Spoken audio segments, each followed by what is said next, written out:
You going to mug me? Am I going to mug you? Is that gorgeous or what, eh? And I believe I can run a decent marathon. Download Veely now.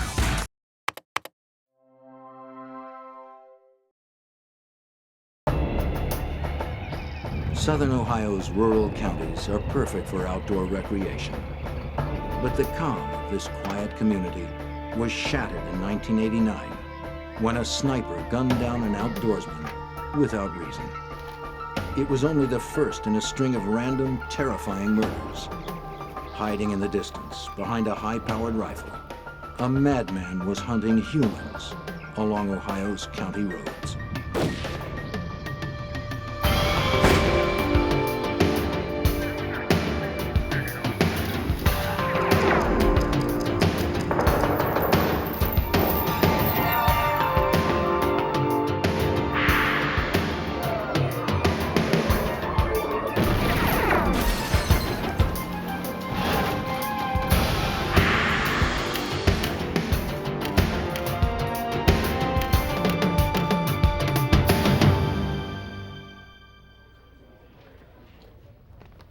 Starting in the spring of 1989, a madman prowled the woods and fields of rural Ohio.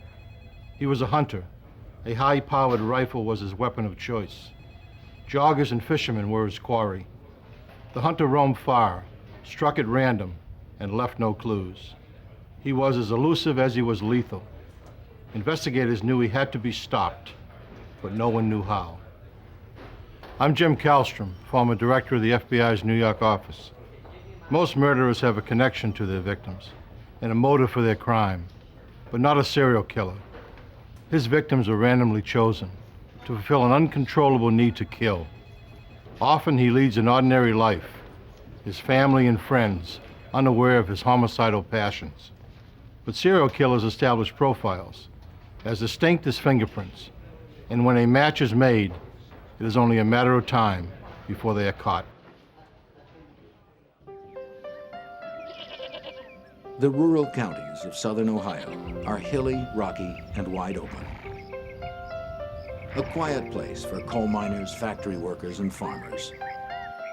The kind of place where people leave doors unlocked and where violent crime is almost unheard of.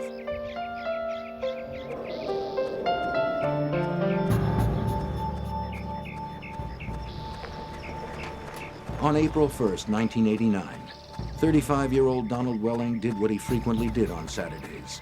He went jogging along the back roads of Tuscarawas County. His quiet morning run ended with a single shot. The rifle bullet ripped through Welling's heart, killing him instantly.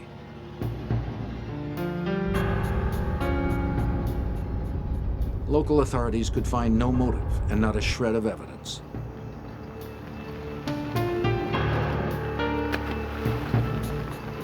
The rifle was never found.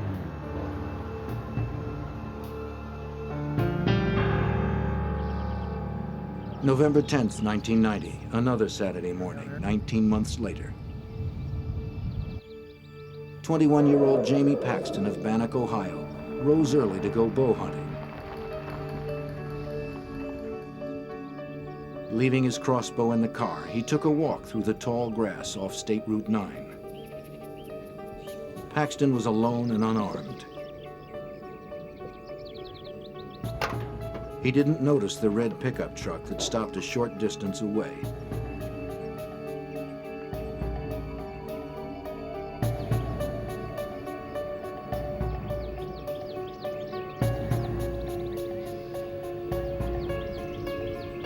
The gunman was quiet and careful.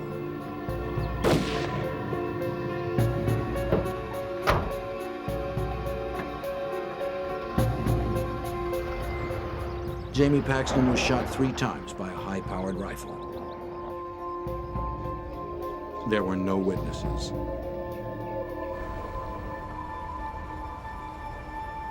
The killing horrified a quiet community that considered murder to be a problem for big cities.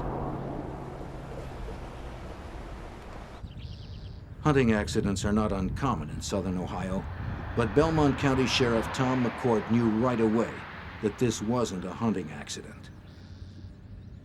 When we saw more than one wound, we knew that it could not be an accident. That an accidental death, hunting accident, is called a one-shot. Plus, we saw it was a bullet wound instead of something from an arrow, and gun season was not in yet. Sheriff Tom McCourt's jurisdiction is large geographically, but the community is closely knit. There, people work hard, and everyone seems to know everyone. McCourt even knew Jamie Paxton. What he didn't know was who killed him. The gunman had left no clues.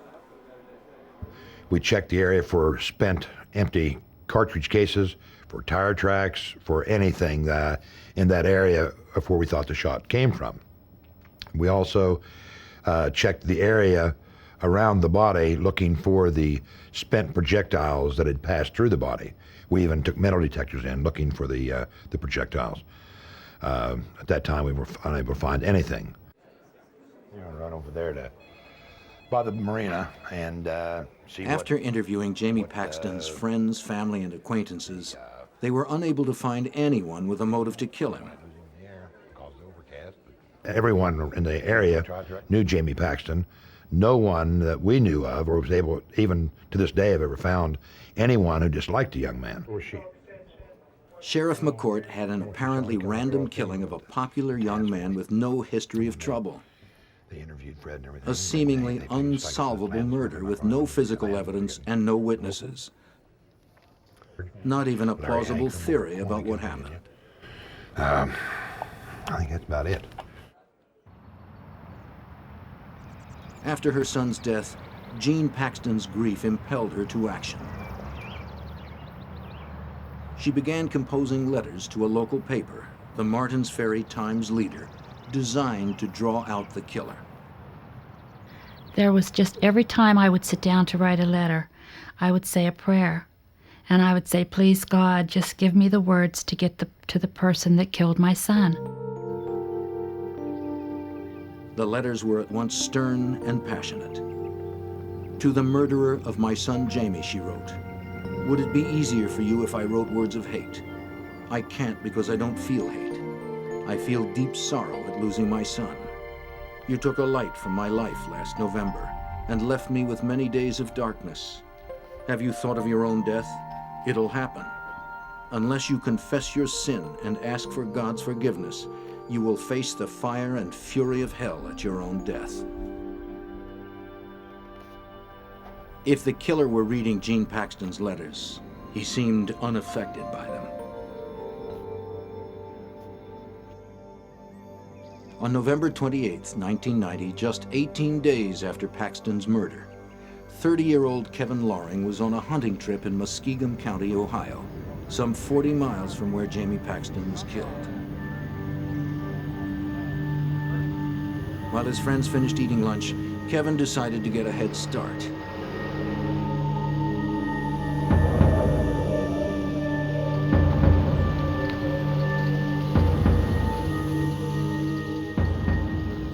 Walking across a field in search of game, Loring himself became prey, unknowingly moving into the sights of the gunman.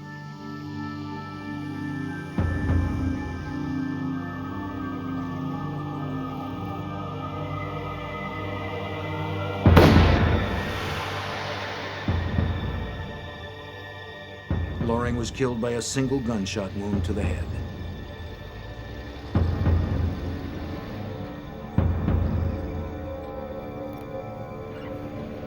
The killer had taken care to commit his murders in different counties to slow an investigation that would have to take place over hundreds of rural miles.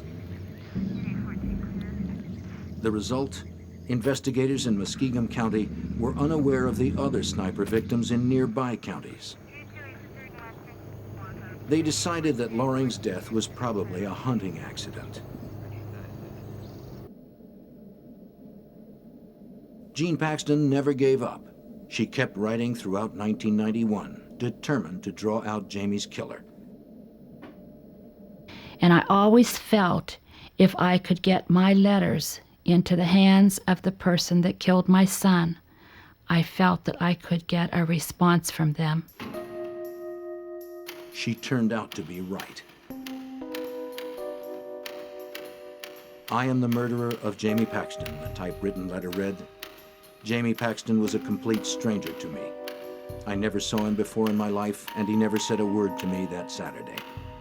Paxton was killed because of an irresistible compulsion that has taken over my life. I knew when I left my house that day that someone would die by my hand. I just didn't know who or where. I'm an average-looking person with a family, a job, and home, just like yourself. Something in my head causes me to turn into a merciless killer with no conscience. The letter arrived at the Martins Ferry Times-Leader a few days before the one-year anniversary of Jamie's death. The letter described the Paxton murder in chilling detail. I was very drunk, and a voice in my head said, "Do it." I stopped my car behind Jamie's and got out.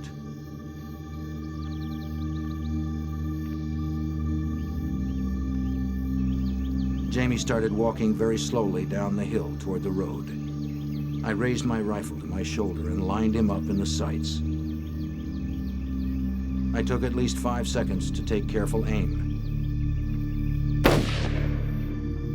My first shot was off a little bit and hit him in the right chest. He groaned and went down.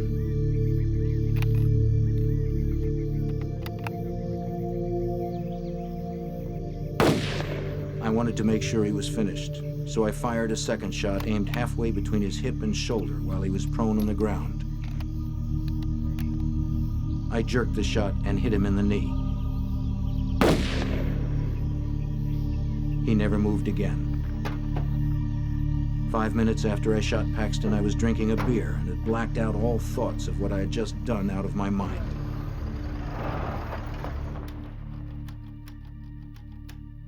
I thought no more of shooting Paxton than shooting a bottle at the dump. I know you hate my guts, and rightfully so. I think about Jamie every hour of the day, as I'm sure you do. For Sheriff McCourt, the letter was a beginning, evidence that might lead to a murderer. But he needed more.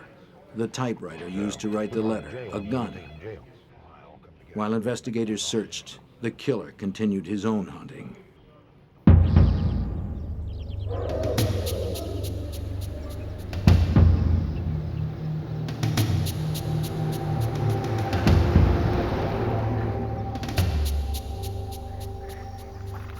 Saturday, March 14th, 1992.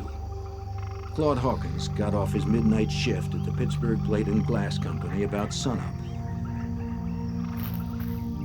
It was a good time to fish, and Hawkins went straight to a favorite spot on the river below Wills Creek Dam.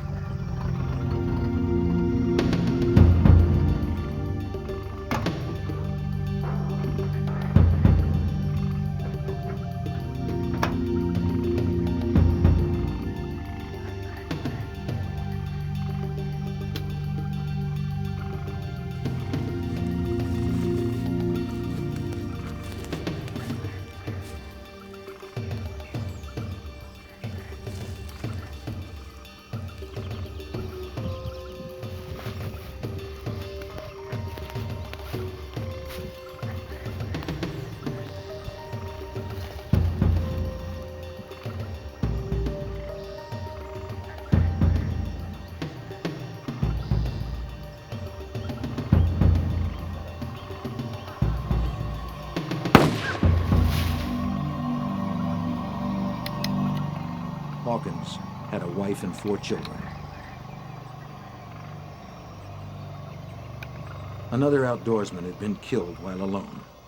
But this one took place on federal property. The FBI stepped in.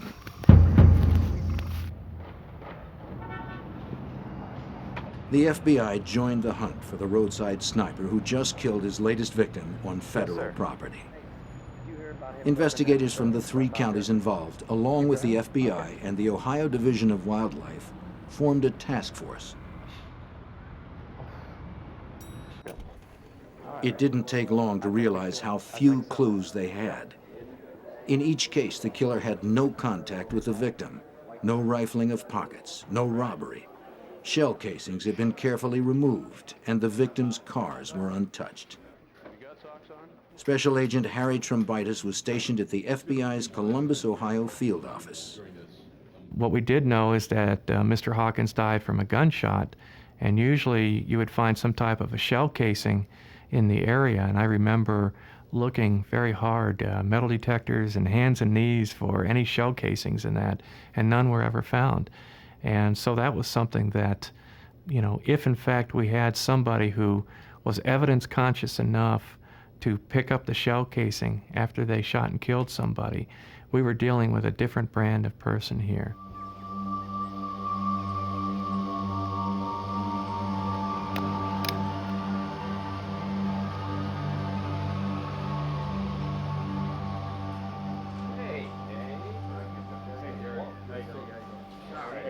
The multi-jurisdictional task force concluded that the death of Kevin Loring, first ruled accidental, was actually a homicide. We got a problem. Okay, what I got is, Reviewing the 4 murders, the investigative team saw plenty in common. Outdoorsmen, hunters, fishermen, or joggers, alone in a rural setting, all shot with a high-powered rifle. All but one of the murders occurred on a weekend, and the killer was careful enough to leave no evidence. It was more clear than ever that a single individual was responsible. The task force was on the trail of a serial killer. As they began to mobilize, the killer struck again. I know we can capture this person. I know we can.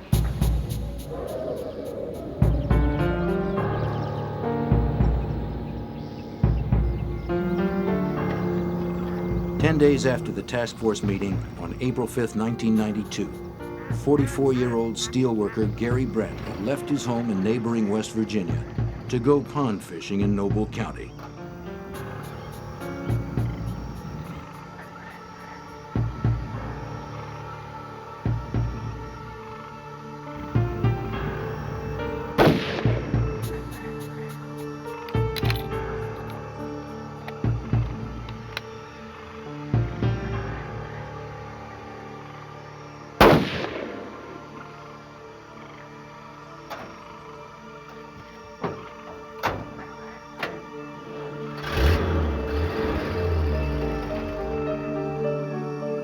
Bradley's wife and 3 children would never see him alive again.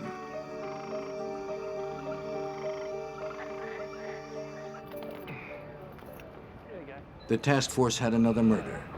The road sniper had to be stopped. The task force wanted to learn more about the personality of the sniper. They asked the FBI to draw up a psychological profile of the serial killer. Such an outline would be invaluable in tracking him down. Major Dane Shryock of the Coshocton County Sheriff's Office headed the task force. Right after we had initially made an assessment that maybe these things might be linked, the Columbus FBI office set up a meeting to have the Behavioral Science Unit come to Columbus, Ohio, and actually sit down and talk with the investigators of these 5 counties of the homicides. The FBI's Behavioral Science Unit in Quantico, Virginia, can accurately sketch personality profiles of individuals from sparse clues. Larry Ankrum is a member of the Behavioral Science Unit assigned to the road sniper case. He studied all the available evidence, the investigative reports of the 5 murders, and especially the letter that the killer had written to Gene Paxton. Then I came back to Quantico and reviewed these cases more in detail, and I came out with a formal profile. We were probably looking for a white male. We were looking for someone that was intelligent, someone who was an outdoorsman himself, someone that wouldn't look out of place in the woods, someone that was probably responding to some significant event in his life that was going wrong at that particular time. One of the things that was apparent that it was a sniper-type mentality here that we were dealing with, someone that didn't want confrontation, someone that was doing things from afar. And this is something that we see many times with our arsonists. We ought to be looking at some different types of activities that he might be involved in, such as nuisance types of offenses, shooting out windows, shooting out tires of cars, cruelty to animals, arson fires.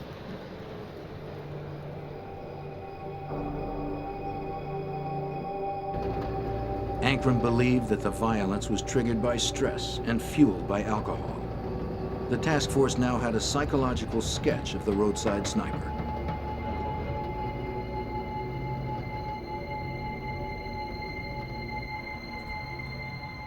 And they had his letter. FBI forensic scientists studied the letter intensely.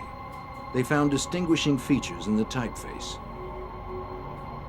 If they could find the typewriter it was written on, it would be easy to link the confessional letter to the owner, and thus link the murder to the murderer. They had to hurry. The sniper was still out there. On July 21st, 1992, two hunters in a state park in Muskingum County came face to face with the killer.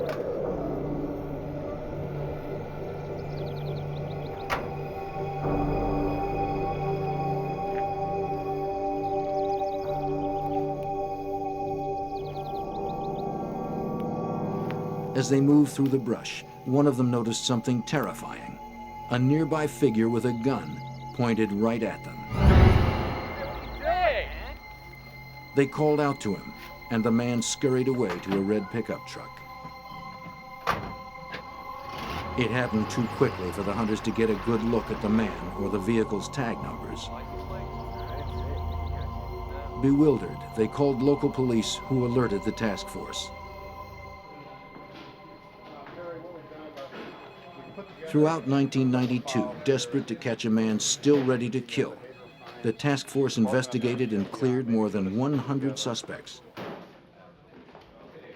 By August 1992, after 3 years, the investigation had hit a dead end. The task force was badly in need of information and decided to go public. It is in the opinion of this multi-agency task force that these homicides... They held a press conference and issued a press release detailing the FBI profile of the man they wanted and asking anyone with information to come forward. The FBI made a press release, and it was done at one time to mass, and it got everybody, 6 o'clock news, I mean, everybody was showing this case. And the phone started ringing instantly. Wilson. One of those calls, received at task force headquarters on August 26, 1992, sparked a lead. The man on the phone was named Richard Fry. He said he thought the task force should know about a high school friend of his named Thomas Dillon. D-I-L-L-O-N.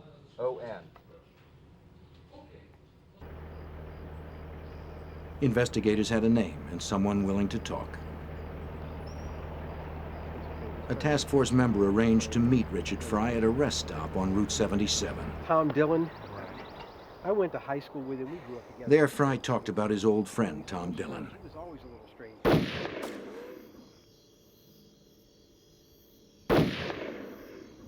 They used to drive around rural Ohio, shooting at road signs and small animals. But Fry eventually found Dillon too eccentric and violent for his taste. Obsessed with serial killers like Ted Bundy, Dillon had taken to killing family pets and cattle and setting random fires. Fry got married and for most of the 1980s forgot about his strange friend. But in 1989, Fry ran into Thomas Dillon at a gun show in Cleveland. Tom? Thomas. Dillon invited him to ride along with him again, just like in the old days. Old friendships die hard, and Richard Fry again found himself driving the back roads of rural Ohio, drinking beer and shooting road signs. But Dillon had deteriorated, Fry discovered. Dillon asked whether Fry thought Dillon had ever killed anyone. We've known each other for a long time. 20-some years, I guess. Yeah. Do you think I could ever kill anybody?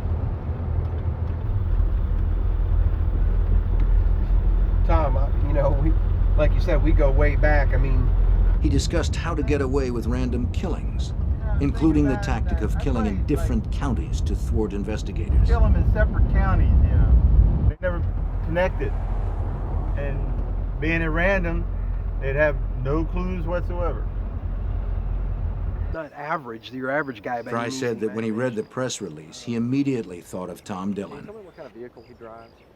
He gave a description of Dillon, including the vehicle he drove, a red pickup truck, just like the one spotted by the hunters. Yes, as a matter of fact, it is. Lieutenant Walt Wilson of the Tuscarawas County Sheriff's Office was a task force member. His job was to follow up on leads and tips, which were coming much more frequently as press coverage of the case increased. He decided Tom Dillon fit the FBI profile and needed to be investigated. I began to follow up on the information that Mr. Fry had given us. I went to Tom Dillon's workplace in the city of Canton. Dillon had been employed for a dozen years as a draftsman at the Canton, Ohio Waterworks. Wilson obtained Thomas Dillon's work schedule to compare Dillon's days off with the dates and times of the murders. The purpose was to eliminate Dillon as a suspect, but he couldn't. He found that Dillon didn't work weekends when most of the incidents occurred, but that didn't prove much. However, 2 weekdays Dillon took off from work caught Wilson's attention. July 21st, 1992, the day the hunters saw a man point a rifle at them, and November 28th, 1990, the day Kevin Loring was killed. Please. Dillon could be the one.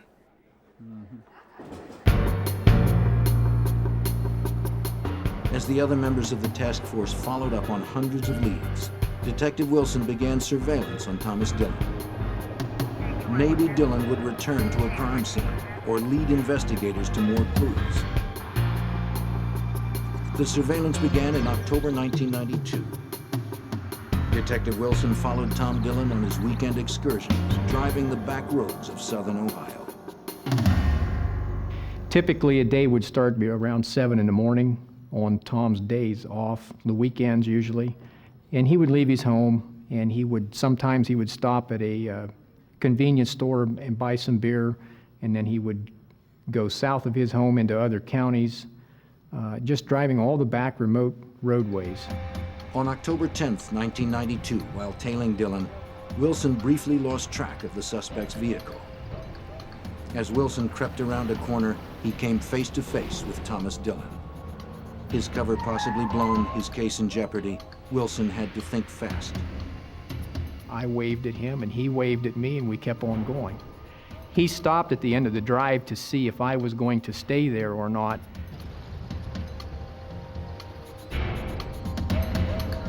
Wilson couldn't risk being identified. He let Dillon drive away. My big concern was, I hope he doesn't stop and ask me what I'm doing on that property, because I had all of my gear laying in the car with me, and I didn't want him to see my radios and my gear that I had with me.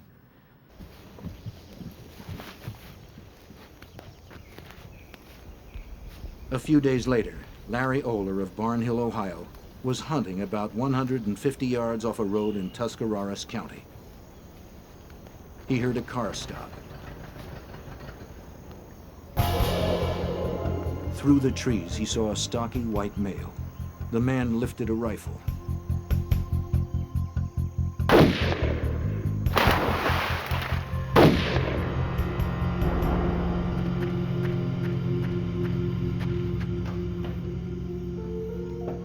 Oler was unhurt and watched in terror as the truck sped away.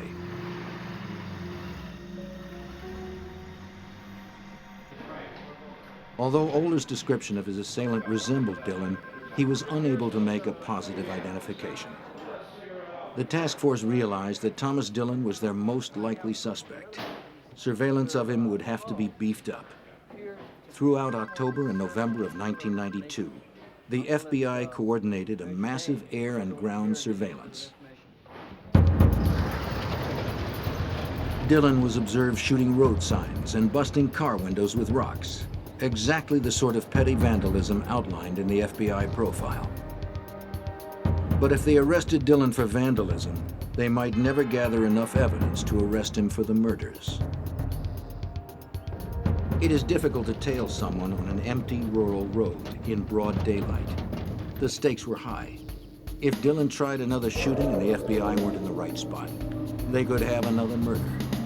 If they crowded Dillon too much, they might be found out and Dillon would slip into hiding. The ground surveillance had to be well off of Dillon. Agent Trombitis and Captain Shryock relied on the air surveillance as their eyes and ears. They would move in if something happened. One day, the surveillance team faced its worst fear. Trombitis and Shryock were far behind Dillon when the air surveillance called out an alert.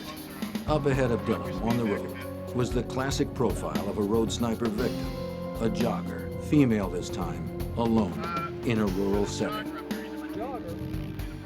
If Thomas Dillon were indeed the gunman, this jogger may be irresistible bait.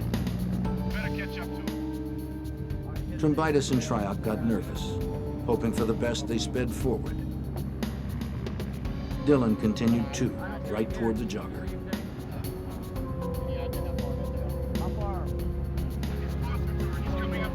Driving at top speed, Trombitis and Shryock frantically called to the agents in the plane. Where is he? Is he stopping? The airplane reported back. Dillon is approaching her. There is no one nearby. The agent's car hurtled forward. A call from the air. Dillon is pulling up alongside the jogger. The agents held their breath.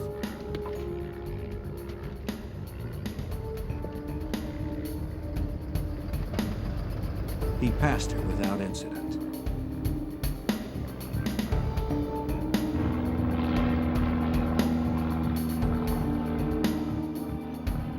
The feeling of relief lasted only moments. The airplane radioed that Dillon had taken a right turn onto a smaller road. The aerial unit stayed on him, instructing Trombitis and Shryock where to turn. Then a second right turn. Could he be circling back? They called to the airplane, is the jogger still there?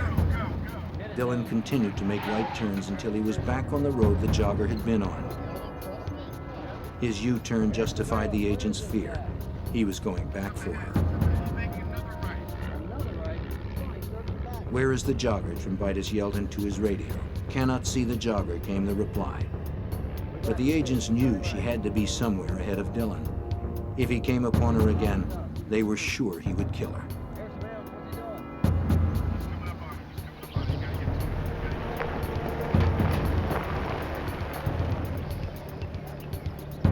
The air unit called in that Dillon had stopped his truck and had gotten out. He had something shiny in his hands. Would he kill her right under their noses? The jogger couldn't be seen from the air, but that didn't mean she wasn't there. The agents in the car heard shots and feared that Dillon had struck again while under their surveillance. But the airplane radioed that Dillon was shooting a stop sign.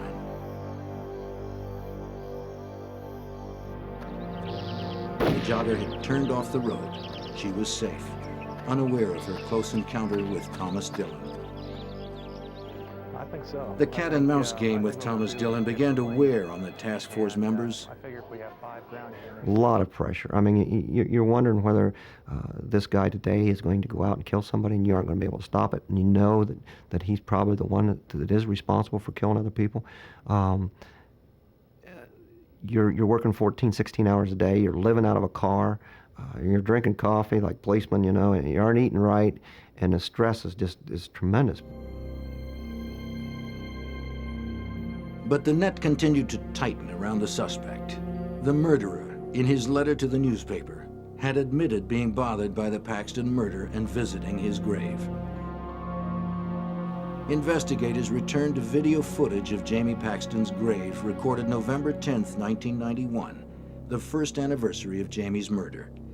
Many people paid their respects that day, but curiosity rather than respect was the agenda of one visitor photographed, Thomas Dillon. Investigators immediately recognized the man they had been tailing. Surely he was the sniper. But to earn a conviction, they needed direct, incriminating evidence.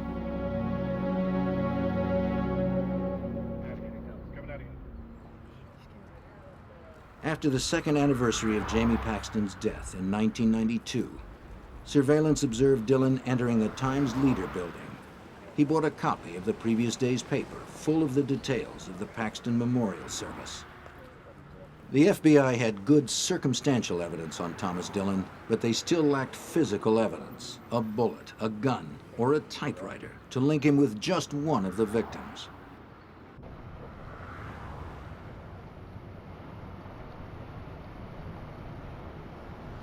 Hunting season was fast approaching. Dillon was still out roaming the rural roads, drunk, armed, deadly. The communities of southern Ohio had been terrorized for 3 years. The people feared going outside, but tried to live normal lives. Dillon had to be taken off the streets. The task force knew Dillon had been in trouble in the past for illegally owning a silencer and was forbidden to possess firearms, a stipulation he clearly violated during his vandalism sprees. The task force had little choice. Before he could kill again, they would arrest Thomas Dillon. But the plan wasn't just to arrest him on a weapons violation, but to convince him he was caught red-handed and get him to confess to murder. Lacking ballistic evidence and holding only a relatively minor weapons charge on Dillon, the FBI badly needed to elicit a confession. Trumbitis had a plan. Since we knew what his routine was through the surveillances and that, where he left his residence and he would go to this dairy mart every day before he left and went on his 300-400 mile drives, we would try to make the approach at the dairy mart. And what we had was an office building right across from the dairy mart where we occupied. We took over the basement of that building. Detective Wilson and I did was we went down into the basement where we were going to conduct the interview, and we put up along the walls of the whole room maps of the areas that he drove in, crime scene photographs, newspaper articles. We wanted to make that setting just irresistible to him. Then we're just going to, piece by piece, start laying this out in front of him and see what kind of reaction we get from him. It would be overwhelming, and you know, it would put him in the best frame of mind for us to be able to sit down and interview him and get a confession. Mr. Dillon. On November 27, 1992, the plan went into effect. Their entire case so far rested on getting a confession. The idea was for when he came out of the dairy mart, we were going to approach him, identify ourselves, and basically request that he follow us voluntarily over to this room where we wanted to share some information with him and show him some things that we knew that would interest him. If Dillon refused, Trumbitis would raise his right hand to signal ATF agents who are responsible for making arrests in weapons cases to cuff Dillon. And I can just remember his reaction. I mean, his jaw just for about 5 seconds, and then he composed himself and he said, "I want to talk to my attorney first." That was the cue. Trumbitis gave the signal and the ATF agents stepped in and arrested Thomas Dillon.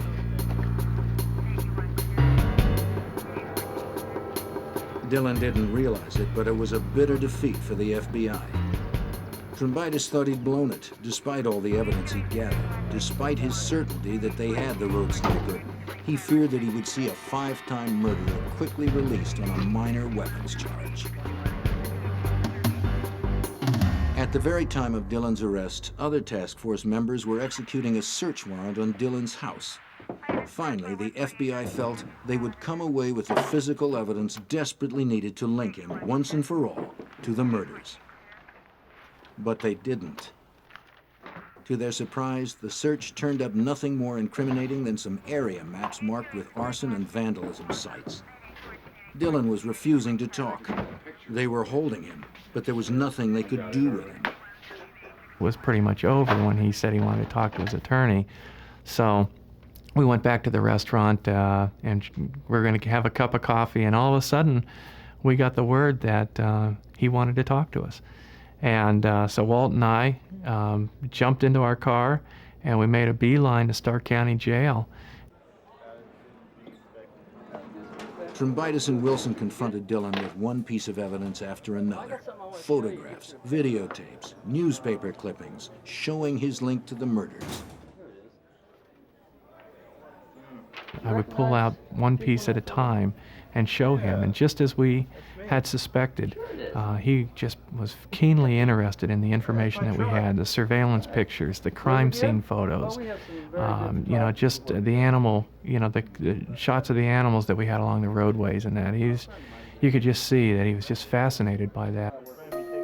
Fascinated but not talkative, Dillon said it would serve no purpose to admit anything now. Another dead end for the FBI. Dillon's attorney is arguing that he should be spared jail time on the weapons charge. Now, unless something turned up on him very quickly, Thomas Dillon would have to be released.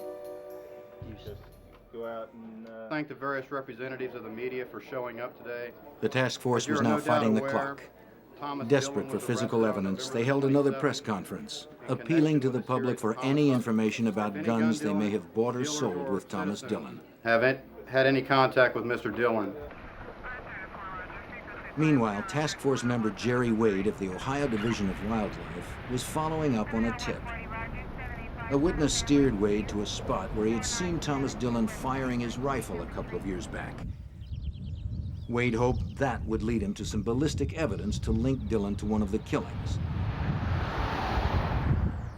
This individual that brought it to our attention that he'd seen Thomas Lee Dillon shoot this deer with a rifle thought the rifle might be one of them that was used.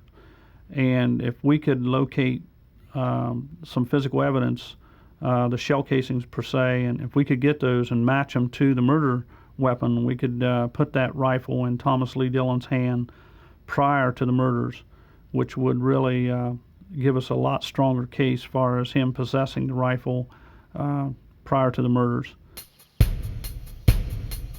The chances of finding the small shells in such a wide area were slim, and it had been 2 years since the rifle had been fired there.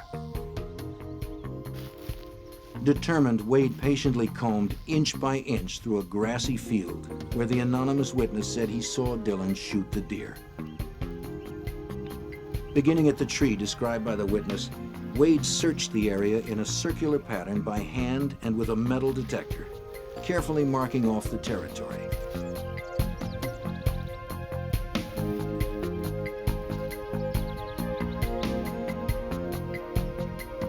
Miraculously, Wade hit the jackpot.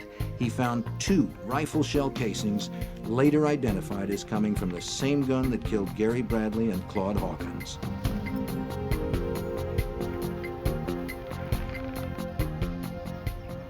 Finally, a physical link to the murders. I felt like celebrating. It was just unbelievable that I found them, because after the time, the length of time that had been since the shooting and the incident, and the individual wasn't sure the location of the tree exactly. The scene had changed since he had been there. They had removed a fence row and pushed out the area. So I felt very, very much fortunate to find him, and I felt like a celebration at the time. It was just like, you know, it was a gift handed to you. Meanwhile, the publicity from the press conference asking the public for help was about to bear fruit.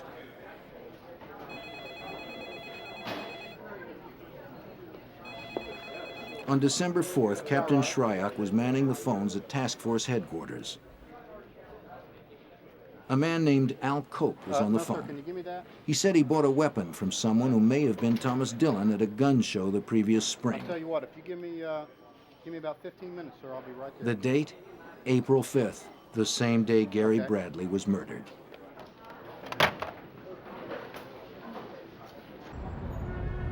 The rifle was sent to the FBI laboratory in Washington for ballistics testing. Special Agent Paul Schrecker is a ballistics expert for the FBI. As the bullet passes down the barrel of the weapon, that bullet, by coming in direct contact with the interior of the barrel of the weapon, picks up the microscopic imperfections, the microscopic features of that barrel. So that bullet is marked with the fingerprint of that barrel. Fragments of bullets taken from the bodies of victims Claude Hawkins and Gary Bradley were examined at FBI labs. A bullet fragment may still be of value for comparison. Even though a bullet may fragment, may break up as a result of striking a victim, and maybe only fragments are ever recovered, those fragments are still marked. They still bear the impressions of the inside of the barrel of the weapon. And those fragments can still be used to make a positive association or an identification. When the weapon was submitted to our laboratory, the weapon was test-fired, and the test-fired bullets from this weapon were then compared to the bullet fragments taken from the victims. Al Cope's gun was test-fired, and the bullets examined for characteristics they may have in common with the bullet fragments taken from Gary Bradley and Claude Hawkins. The conclusion? Al Cope's gun, sold to him by Thomas Dillon, matched the gun used to kill both Gary Bradley and Claude Hawkins. The FBI finally had the goods on Thomas Dillon.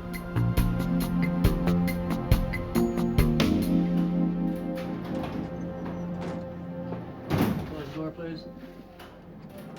Agent Trombitis visited Dillon in jail and confronted him with the evidence. He and his truck fit the descriptions of the few witnesses. He had been off work when each murder had occurred. He had a history of random violence and gunplay. And the FBI could prove in court that a gun he once owned killed at least 2 of the victims. What kind of proof? What kind of proof? All the proof we need. But Trombitis knew Dillon was guilty of all 5 murders, and he wanted closure for the victims' families. He offered Dillon a deal. As leverage, Trombitis reminded Dillon that he faced Ohio's electric chair. Dillon got nervous, and he began to negotiate. And what's your assessment of the situation?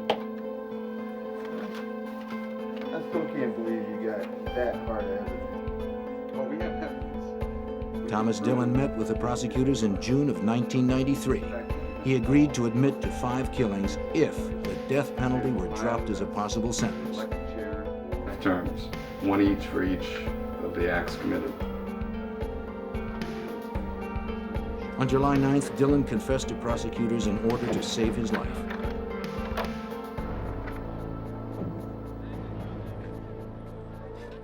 On July 12, 1993, a smirking Thomas Dillon walked into the Noble County Courthouse to make his plea. Mr. Dillon, at this time, how do you plead to count 1 in the indictment in case number 93 CR4 involving the death of the aggravated murder charge involving the death of Gary Bradley? How do you plead? Guilty. With the families of the victims watching, Dillon confessed to murdering Donald Welling, Kevin Loring, Claude Hawkins, Gary Bradley, and Jamie Paxton. He was still smirking and unrepentant as he left court. At this time of the indictment in case number 93 CR4. Guilty.